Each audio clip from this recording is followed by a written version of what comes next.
The Ford Pinto case. Businessmen often complain that their profits are negatively affected by government regulations. On the other hand, history has proven that it is necessary to regulate business in at least one area: public safety. There is ample evidence that consideration for the safety of the public is not always a priority in business decisions. Back in 1912, the Titanic smashed into an iceberg, killing hundreds of people. It was going too fast through a large collection of icebergs while attempting to set a speed record.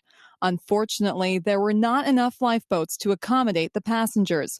Usually, when such a tragedy occurs, the company is not found guilty.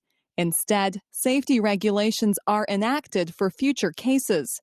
In the future, ships were ordered to carry a sufficient supply of lifeboats.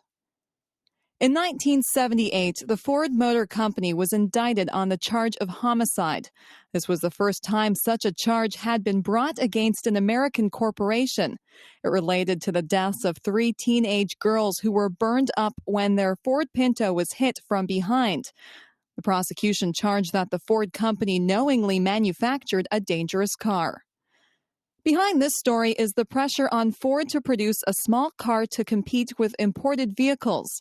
The Pinto was rushed into production in spite of warnings that the gas tank was in a dangerous position. It would have cost Ford an additional $11 per car to fix the problem. Ford decided not to. Later, Ford produced a cost-benefit analysis to justify their position, estimating that the faulty design would cause 180 additional deaths. Ford valued these at $200,000 per person. This cost was far less than equipping 12.5 million vehicles with $11 protectors, so Ford felt that they had made the right decision. Ford executives were acquitted on the charge of homicide. Nonetheless, Ford had to pay out millions of dollars in out-of-court settlements.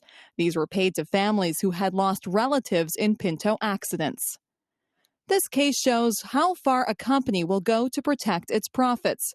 For more than 8 years, Ford lobbied the government not to tighten safety standards on cars. As long as the Pinto was profitable, Ford did not want to change the design. Although Ford made a lot of money on the Pinto, their reputation was tarnished. The Ford Pinto case is one of many which point to the need for governments to set safety standards. No business wants to recall its products or leave them sitting idly in a warehouse or expend large sums of money for upgrading and repairs. No airplane company wants to have its planes in the hangar when they could be in the air making money for the corporation. As a result, commercial companies are seldom motivated to look closely at product or service safety. This is especially true today when the bottom line in business is seen as a justification for every decision. For this reason, governments have to oversee issues of public safety. Most businesses are too busy working on profits to have much time or concern for doing so.